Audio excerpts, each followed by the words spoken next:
YouTube channel एक talks में उम्मीद करता हूँ सब लोग खराफियत से होंगे, मनो सेहत की वतीनात में भी होंगे। जैसा कि आपको पता है कि आज की वीडियो में बात करेंगे कि जो दिनों के ऊपर छोटे पत्ते वाली स्प्रे लोग कर रहे हैं उनके बारे में। तो मैं वीडियो देख रहा था तो बहुत से हमारे फार्मर्स ने दोस्तों ने इसके अंदर स्प्रे किया अपनी फसलों के ऊपर। इसमें छोटे पत्ते को मारने के लिए, खासा इंसेक्ट को मारने के लिए स्प्रे का बहुत रिकमेंडेशन दी जा रही है। अब वीडियो में आपको दिखाऊंगा कि जहाँ पे स्प्रे किया जाता है उसके रिजल्ट कैसे आते हैं और जहाँ पे नहीं किया गया वो रिजल्ट कैसे हैं। हमने यहाँ पे कुछ फार्मर्स को विजिट किया है जिन्होंने ये वीडियोस देखकर स्प्रे करवाया। हर्ब आउट हैंड्स अप, जिसके अंदर 3 तरह के जो है इस्तेमाल किए जा रहे हैं, जिनके अंदर है मेलोसल्फरान है और गुज़ैलोफॉब है और साथ में मिलता है उसके अंदर मेट्रोपिजन। ये 3 स्प्रे का कम्बिनेशन में इस्तेमाल किया जाता है जहरों का, जिसकी वजह से जो है लोग वीडियोस देखते हैं जिसमें कि उसमें दिखाया जा रहा है कि जनाब आप फसलों को कैसे जड़ी बूटी से कंट्रोल कर सकते हैं। आज हमने स्प्रे किया तो हम उसको देखेंगे कि जनाब इसके रिजल्ट कैसे आते हैं, क्या इसके फ़ायदे हैं, क्या होगा नहीं होगा। तो जैसा कि इस प्लाट में इसको देख रहे हैं यहाँ, तो जैसे कि अभी प्लाट के अंदर देख रहे हैं यहाँ पे हमने स्प्रे करवाया और जो स्प्रे वही करवाया है हर्ब आउट के नाम से स्प्रे था, एक हैंड्स अप के नाम से था। तो इसमें चौड़े पत्ते की जड़ी बूटियों को इंसेक्ट को मारने के स्प्रे करवाया। इंसेक्ट का बहुत कंट्रोल भी मिला, लेकिन सारी चीज़ और बता दूँ वाज़े करके कि इसमें शदीद किस्म का स्ट्रेस आता है दिलों के ऊपर, जिससे कि आने वक्त में पैदावार मुतासिर होती है। तो दोस्तों सबसे पहले तो याद रखें कि अगर किसी किस्म का स्ट्रेस दिलों पर ना दिया करें, ये नुकसान नहीं करता है आपका, क्योंकि इससे आने वाले वक्त में पैदावार पे भी असरअंदाज होगा। ये आपको जड़ी बूटी का मिल गया, लेकिन दिलों के ऊपर जो आपने स्ट्रेस लिया है वो कंट्रोलेबल नहीं होता सही। और तिल अगर छोटे हों तो तकरीबन 90% या 85% तिल जो है आपके खेत से ख़त्म भी हो सकते हैं।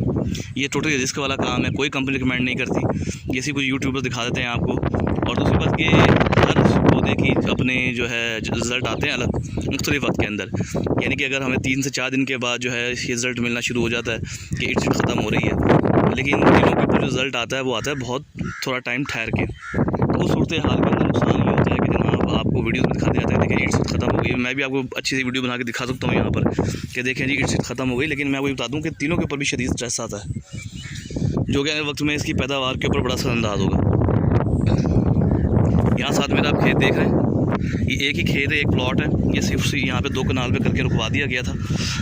कोई कंपनी रिकमेंड नहीं करती कि आप इनको जो है दिलों पे स्प्रे करवाएं। और माशाल्लाह यहाँ पे आप ग्रीनिश देखें, दिलों के सूरत हाल देखें, और ठीक इससे इस सब सूरत हाल देखें कि ज़मीन आसमान का फ़र्क है दोनों के अंदर। यहाँ पे जो है तिल शदीद मुतासिर हुए हैं और यहाँ पे जो है तिल हरियाली में खड़े हैं। अब होता ये कि जब तिल ज़मीन से बाहर निकल जाएंगे और ऊपर चले जाएंगे तो इंसेक्ट का तो रास्ता भाई वो वैसे रोक लेंगे।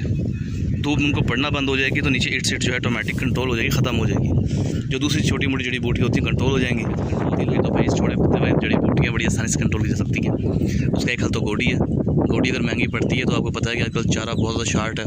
उसमें जैसे कि आप मेरे सामने देख रहे हैं कुछ लोग ये चारे के लिए जो है अपनी जड़ी बूटी निकाल लेते हैं बीच में से और उसकी सफाई कर देते हैं हमारे खेतों में। तो ऐसे लोगों को आप अपने साथ उनसे कहीं ज़मीन से हमारे यहाँ से इंसेक्ट या चारा निकाल लें और जो है तिल हमारे छोड़ दें, तो उससे भी आपको जो है फ़ायदा होगा। तो ऐसी वीडियोज़ को देख के खुदा बेवकूफ़ ना बने और उनको अवॉइड करें करवाने से और अपना नुकसानों से बचाएं। इस तरफ हमने कोई स्प्रे नहीं होने दिया। तो माशाल्लाह रिजल्ट भी आप देख रहे हैं कि एक ही प्लाट है और दोनों में ज़मीन आसमान का फ़र्क वाज़ेह नज़र आ रहा है। तो कोशिश करें कि अपने पौधों को जो ना हर पानी पर सल्फर लाजमी दें ताकि जो है इनकी ग्रोथ अच्छी हो और दिलों के साथ जो है ये साथ जो है ना नुकसान से ही बचें। Thank you very much. मुझे तो आपको आज की वीडियो अच्छी लगी होगी। खुश रहें, खुशहाल रहें। अल्लाह हाफ़िज़, फ़ी अमान अल्लाह।